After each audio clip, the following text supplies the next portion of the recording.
भोले जी और माता पार्वती जी के कमल चरणों में गोर चुके गोर लागतानी हमार प्रणाम स्वीकार होके। माँ जगदम्बा भवानी के कमल चरणों में गोर चुके गोर लागतानी हमार प्रणाम स्वीकार होके। सब देवी देवता के कमल चरणों में गोर चुके गोर लागतानी हमार प्रणाम स्वीकार होके।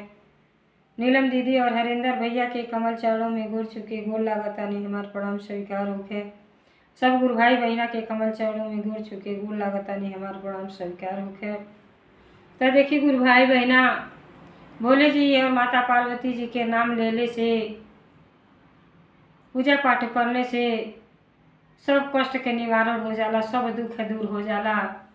तो देखिए हम भोले जी के चर्चा सुनाया जाता नहीं आप लोगों के कहानी के माध्यम से। तो कथा के पूरा पूरा सुनब, आधा अधूरा कथा कबो ना सुने के चाहिए।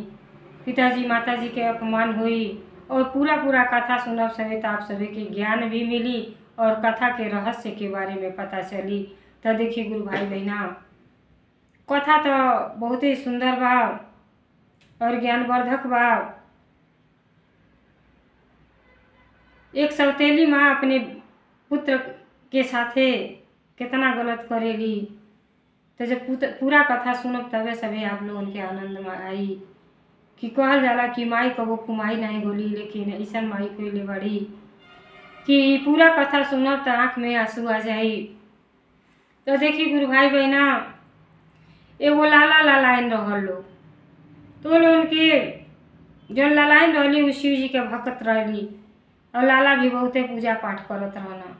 दोनों जनी शिव भक्त रहल लोग और लोगन के भोले जी के दया से भोले जी एगो बेटा और एगो बेटी देहले रहनी और दोनों बेटा बेटी भी देहले रहनी और धन संपदा बहुते कुछ रहे। बेचारा के अन्न धन के भंडार भरल है, दरवाजे पर से केहू भूखा दुखा ना जा। तो जानते हैं जे शिव भक्त है ओकरे अंदर प्रेम, अपार प्रेम रहेला। आप प्रेमे से तो भक्ति हो पावला। भगवान जी तो भोले जी प्रेम के भूखा हुई। बेचारी भक्ति भाव करत रहली और दान पुण्य सब कुछ करे। भोले जी के दया से लड़की लड़का दू जने रहल लोग। अब जैसे लड़का पैदा भइले, अब साल 1.5 साल के रहल, बड़ा खुशहाल परिवार रहल।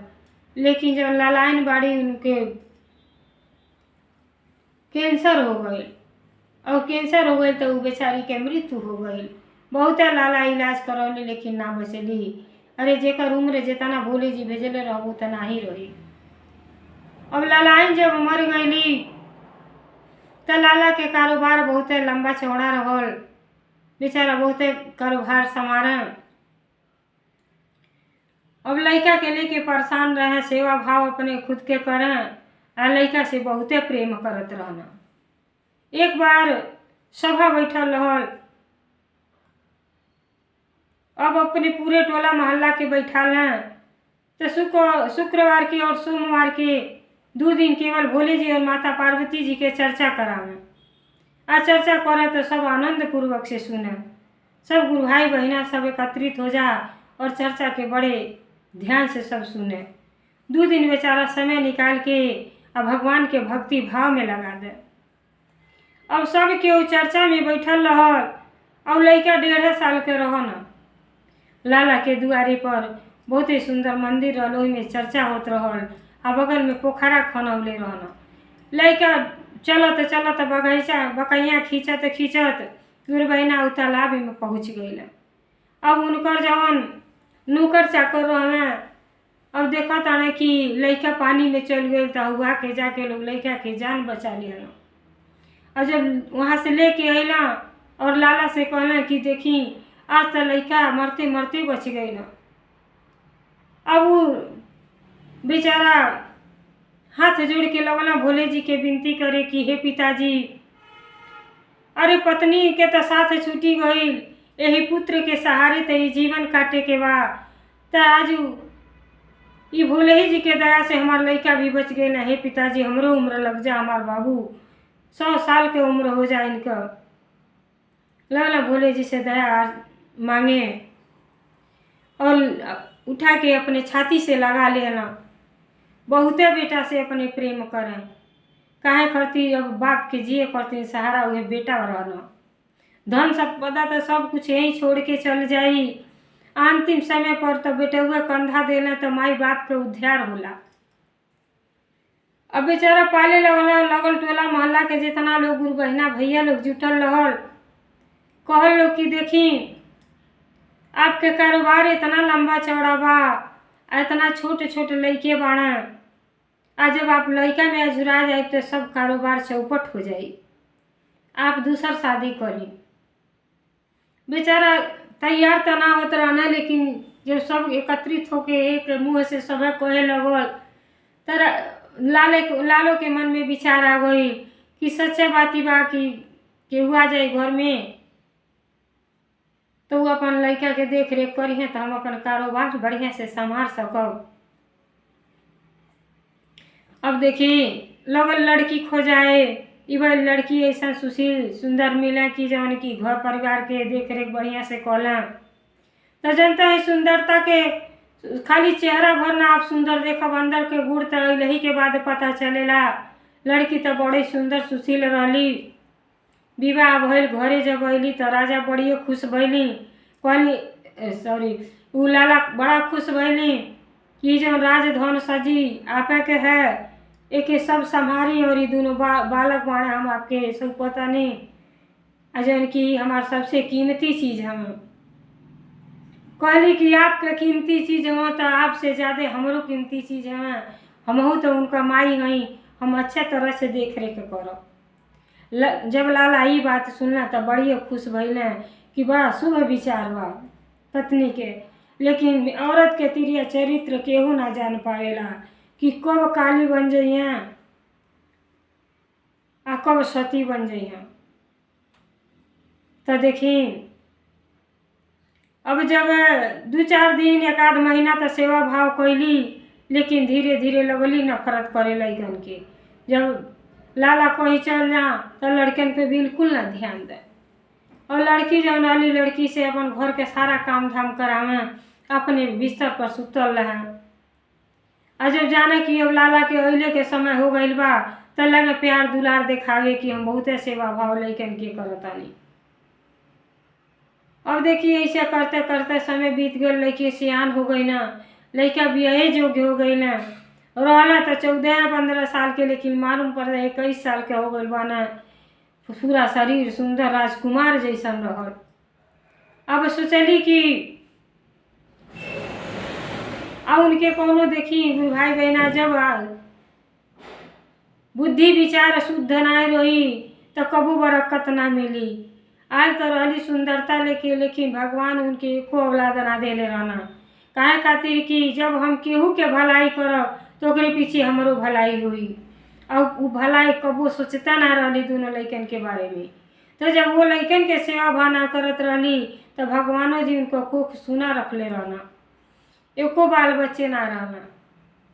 अब इनके इतना डाया होके लगल, अब जैसे उ सियान भइले तो लाला के मन में विचार आयल कि अभी जौन राजधन बा सजी अपने लड़का के सौंपी दी और यह देख रेख करें, आ हम भक्ति भाव में लीन हो जाई, अपन काम काज छोड़ दी अभी संभारें, और हम अपन जौन बाकी खोची के जिंदगी बा ओके पूजा पाठ में लगा ली कि जौन हमार शिव धाम होके मरी। तो बेचारा के बड़ा शुद्ध विचार रहल। अब जब इतना कहला कि अब सोचा तानी कि सब जौन राजधन बा तौन लड़का के नावे कर दी, और रानी जौन रहली बौखला गईली भीतरे, कोहली देखा तारी बड़ा लालची स्वभाव के रहली। सोचली कि सब राजधन लाला दे दी है लड़का के तो हम कहाँ जाई। उनके खाली ऐसे आराम से फुर्सत ना मिले, अपने सजे धज में श्रृंगार शौक श्रृंगार में रहे। अब का कैली मन में विचार बना लेली कि कैसे लड़का के घर से निकाल दें, और ऐसा करी कि सांप भी मर जाए लाठी भी ना टूटे। अब मन में विचार बना लेली, लड़का के पीछे एकदम पड़ गईली।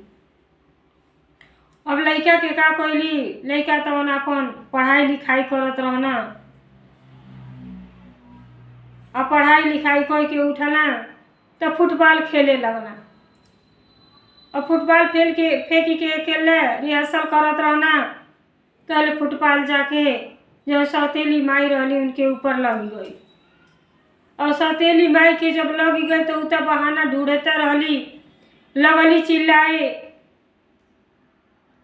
कि यही दिन करतीन हमके ले नहीं आई कि विवाह ये करतीन कहनी है कि और इतना बढ़न लड़का आ लड़का लगल बाना फुटबॉल से हमके मरल, हमरे सीना में घाव लग गइल बा।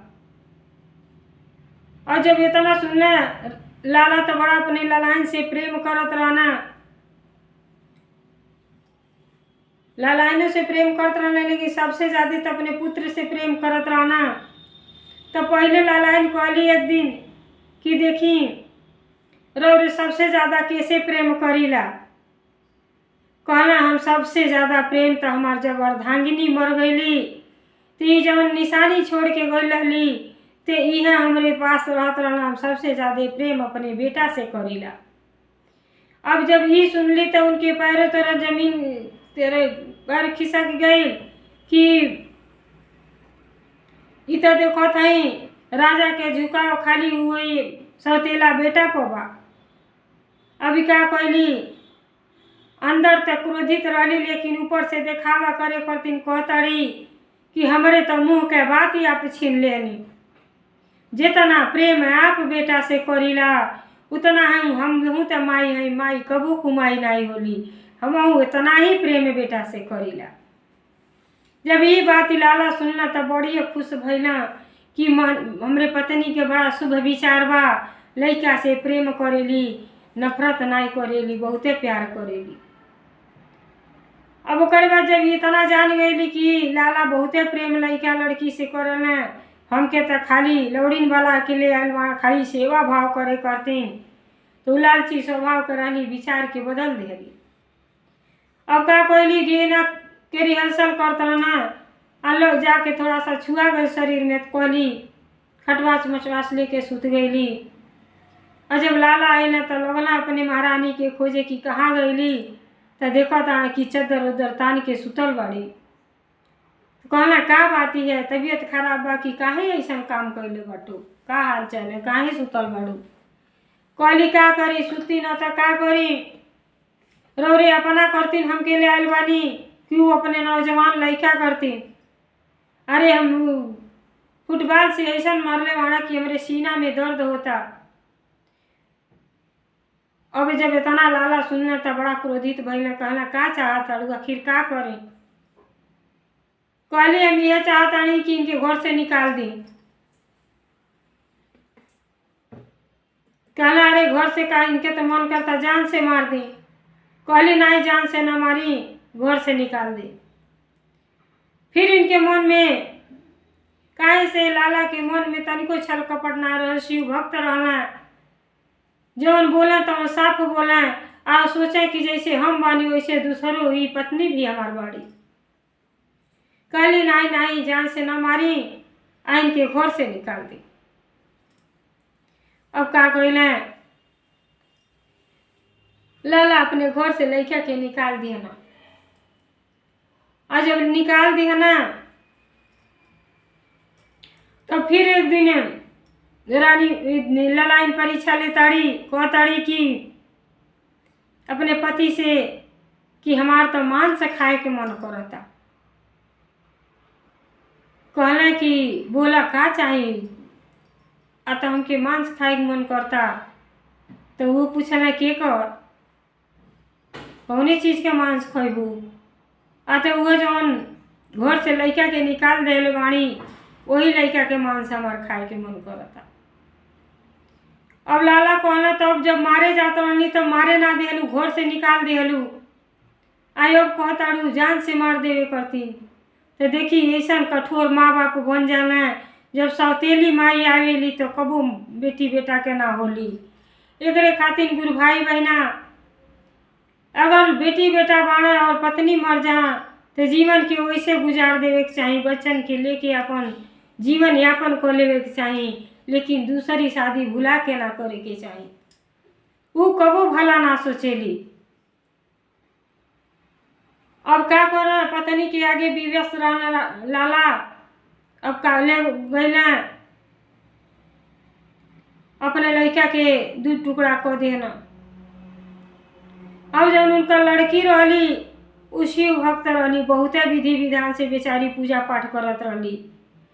आई जौन रहली राक्षस, जौन माई आई रहली कि ना पूजा पाठ से मतलब रहल, ना कौनो काम धाम से मतलब रहल, खाली फालतू दिमाग चलावे। तो देखी गुरु भाई बहना, स्त्री जात के ऐसा कठोर नाई होखे के चाही।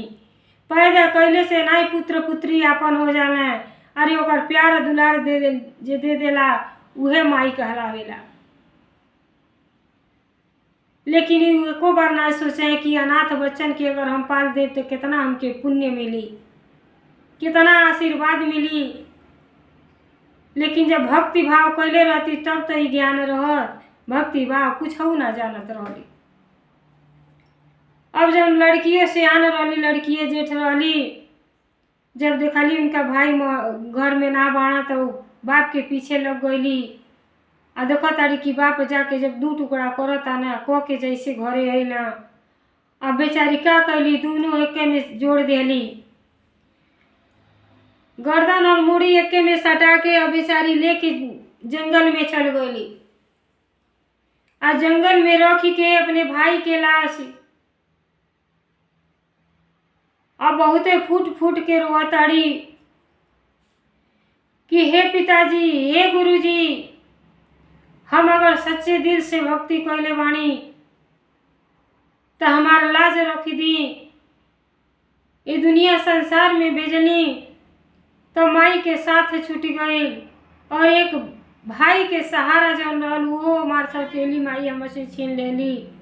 तो हमारे भाई के, हमारे जीवन, हमारे जौन भी हम पुण्य कैले बानी वो पुण्य हमारे भाई के लग जाओ और हमारे भाई के जीवित कर दी। हे पिताजी चमत्कार करी, आ नहीं तो हम जी के क्या करब। जब भाई के मार देली तो हमहू के मार दी हैं। अगर आप हमरे भाई के जीवित ना करबा तो हम अपन यही प्राण त्याग देवा, हमहू आत्महत्या कर लेबा। बहुत दुखित भैली। आ कोरा में लाश ध के रोवताड़ी, विलाप करताड़ी। अब देखी कहताड़ी कि हे गुरुजी, भाग्य हमार कौने कलम से ऐसा लिख देले बानी कि माई के सुख तो बिल्कुल ना मिलल। अब जब जानकार भैली और भाई बहन के प्रेम थोड़ा सा जागृत भइल तो भाई के भी अलग कर देने, तो हमारी जीवन कैसे कटी। जौन जीवन देले बाणी बोझ लगता, हमरे भाई के जीवित कर दी, हे पिताजी जीवित कर दी। ऐसा माई सब कहेला कि माई कुमाई नहीं होली, लेकिन माई हमारे ऐसा कठोर बाड़ी कि भाई के जान से मरवा दियली। और बाप के देखी कि पत्नी के प्यार में ऐसा अंधा हो गए कि अपने बेटा के भी आत्महत्या करत के वहाँ के दिल न कापल। अब बेचारी बहुते अफसोस करताड़ी, या चिल्ला चिल्ला के रोताड़ी। जंगल में जब चिल्ला के रोताड़ी तो बन के पत्ता खा रहा था। अब कहताड़ी कि जबले आप दर्शन ना दे।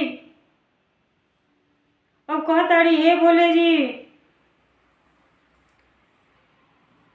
अब हम लाश के छोड़ के कहीं ना जाई, जबले रोरी दर्शन ना दे और हमार मनोकामना पूर्ण ना करो तो हम कहीं छोड़ के ना जाए, हम अपन प्राण त्याग दे। और जब इतना बात जब माता पार्वती जी सुनली तो जनता ही माता जी के केहू के दुख बर्दाश्त ना होला कि वो सबके माई है। माई के अंदर तो अपार प्रेम होला। कहते कहते मन थक जाए, लेकिन ये बात घटी नहीं। इतना प्रेम माई के दिल में होला। अब माई जब देखली कि बेटी असनो धार रोवताड़ी, अब बन के सारा पत्ता खा रहा था, भाई की गोद में ले बाड़ी, आगे पीछे केहू ना बा जंगल में। तब कहताड़ी कि हे स्वामी, हमार राउर भक्त बहुते संकट में बाटे और उस भक्त के मदद करी। अरे छोटे हैया पर तो माई के साथ छूट गई और भाई बहन रहना दोनों जो आपस में थोड़ा सा प्रेम से भाव से रहत रहना, तो वहू के जुदा कर देनी तो वो बहन तो जीते जी मर जाइए। भाई बहन के अपार प्रेम होला। अब लगनी कहनी कि जल्दी से ही कौन उपाय करी और लड़का के जीवित कर दी। भोले जी कहने कि आप तो ऐसा नहीं, का ऐसा गुड़ आपके अच्छा लगता। कहले कि इतना अच्छा तो उनका माई भक्त रही, शिव भक्त रही, और उन्हीं के गुड़ बेटी में बा। बेटी जब से होश संभली तब से इतना पूजा पाठ भक्ति भाव बड़े सच्चे दिल से आपके पूजा पाठ कैले बाड़ी। तो आज वो बेटी के पुकार सुनी और जाके मदद करी। अब भोले जी तनिक भी विलम्ब ना कैले। देखी गुरु भाई बहना, भोले जी तो ऐसा दयालु हैं कि भक्त के गैले के जरूरत ना पड़ला, खुद स्वयं आके दर्शन दे देला और धन्य को देनी जीवन के। अब भोले जी ऐनी साधु के भेष में कमंडल ले रहनी हाथे में। आईनी तो देखो तानी कि बेटी अचल फूट फूट के रोताड़ी, जंगल में आगे पीछे केहू नहीं बा। तो ऐनी तो कहतानी कि ये बेटी का बात हो। अब बेटी अपन सारा दुखड़ा सुनौली कि बाबा इतने कम उम्र में इतना दुख, माई के तो हमन के प्रेमे ना जनली, माई स्वर्गवास हो गई और ये भाई बहन रहनी जा सौतेली माई आके हमारे भाई के गला कटवा देले बाड़ी। तो बताई हम जी के का करो। भाई बहन के दुए जनी के जरी रहला, अपार प्रेम रहला, अब अकेला हो गल बानी, हम जाके घर में का करो। जब भाई के मरवा दिली तो हमहू के मार दिहली, जेले के बाद हमारे साथे कुछ गलत करी हाँ, तेरा हमरे भाई के जीवित कर दी। हे भोले जी जीवित कर दी। भोले जी के बार बार प्रार्थना करो ताड़ी या रो ताड़ी। तब बाबा कहनी बेटी चुप हो जा। भोले जी तो त्रिलोकी नाथ नाथों के नाथ, देव में महादेव सबसे श्रेष्ठ महादेव हैं, आ तुहार पुकार जरूर सुनो। तई बेटी जो कमंडल में जलवा अकेला लाशी पर छिड़क दो, आई भभूति बासा जी देहे पोती दो। और तो साक्षात भोले जी आयल रहनी साधु के भेष में। जैसे उज्जवल कमंडल में से बाबा छिड़कली, आई भभूत भर देहे लगौली। भाई उनका उठ के बैठ गई। अब बेचारी बहुते खुश भैली कि हमें भक्ति भाव के सब ऐसा नतीजा के आज हमारे पिताजी हमारे बात के सुन लेनी और हमन के मेरे भाई के जीवन दान दे देनी। अब बाबा कहनी कि बेटी चिंता न करो, और तुम्हार भाई जीवित हो गए, लेकिन घर में अपने न जइह। आ यही जंगल में जितना दूर अपन जल छिड़कबू उतना दूर तोके रहे के स्थान बन जाई और सब चीज तोके मिल जाए। अब बेटा बेचारी ले लेली और बाबा के चरण में गिर गई। कहली कि हे बाबा हमरे तो इतना ज्ञान नहीं था, लेकिन माई के साथे पूजा पाठ भक्ति भाव कैले से इतना तो जरूर जानतनी कि भोले जी सही अंतर्यामी हैं और सबके दुख के निवारण करे वाला परम पिता परमेश्वर जी हैं। आज उहे के दया से हमार भाई जीवित हो गए बना। अब भोले जी आशीर्वाद देनी कि बेटी अब चिंता ना करो, भाई बहन दोनों जनी प्रेम से ही जंगल में रहल बन। अब भोले जी वहाँ से अंतर ध्यान हो गए और खूब सुंदर के वहाँ जैसे जल छिड़कली, खूब सुंदर के महल बन गई, सब सामान हो गई, वही तालाब बन गई। भोले जी के खूब सुंदर मंदिर बन गई। बेचारी सुबह उठे, भाई बहन दोनों जनी उठ के बड़े विधि विधान से पूजा पाठ करे लोग। अब पूजा पाठ करें ओकरे बाद का कोई ना, बहन के जब सियान हो गया कुछ करे धरे लगला तो अपने बहन के बहुते सुंदर रिश्ता ढूंढला, ढूंढ के अपने ब्याह तय कैला। और जब विवाह तय कैला तब पूरे जवार में अब शोर मच गए कि अब जंगल में बहुत सुंदर मंदिर बा, जे भी वो रास्ता से गुजरे सब केहू बिना दर्शन कैले केहू ना जा। तो सबके पता चल गए कि वहीं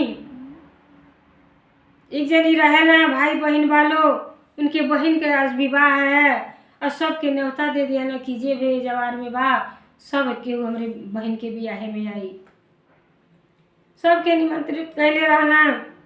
अब देखी समय के बीतत देर नहीं लगेला, इतना खराब कर्म कैले रहली ललाई कि जवन राज धन रहल, जब बेटी पैदा होली घर में आवेली तो लक्ष्मी के प्राप्ति होला, आ जब लक्ष्मी के अपमान करेला तो लक्ष्मी घर छोड़ के भाग जाली। और उ तो इतना घोर अपमान कैली कि न बेटी के कदर कैली न बेटा के, भगवान एको संतान उनके ना देना। और जो राज धन रहल सब विध्वंस हो गई। अब विध्वंस हो गए, अब लाला लालाइन लगल लोग भीखी मांगे। अब जब विवाह में सब केहू जुटल बा, सब खाना पानी करता, तो वही में जब देखता ना कि इनके माइयो दादा गोइल बना लाला लालाइन, फटा फूटा वस्त्र पहले बा, लोग ना जानी को दिन के नहैले धोले। जब वो लड़का देखल तो अपने पिताजी के पहचान गईला, माई के भी पहचान गईला। अपने नौकर चाकर से कहना कि ले जाए इनके खूब बढ़िया से नहवा धुला दो, आ इनके आसन लगा दो, आसन पर बैठा दो। अब बैठ गए। जब साँझी के उनके बहन के बारात आ गए तो कहना कि ऐसा बा कि बारात और बेटी के कन्यादान तो बापे माई करेला, तो ऐसा भाई जो नहीं बा लोग ये लोग बाप माई है लोग, ये लोग हमारे बहन के कन्यादान करी। जब इतना सुनना और जब नजर में नजर मिलल तो देखा था कि इतने जौने लड़का के हम मुड़ी काटी देले रहनी वह लड़का हमें, तो हक्का बक्का रह गई ना। अब बेटी का बियाह बहुत बढ़िया से बहन के बियाह शादी को देना, वो अपने घरे गईली। आई जौन माई रहली, और माई भी पहचान गईली कि इतना खराब कर्म कैले रहली, आश्रय वह लड़का देहला। तब पूछे लगल कि बाबू तू कैसे जीवित हो गईल, तो के तो हम मरवा देले रहनी, हम मार देनी, स्वयं अपने हाथ से तोर सर गला काट देले रहनी। तब वो कहला कि सब भोले जी के दया है, जेकर नाथ भोलेनाथ उ कबो अनाथ ना होई।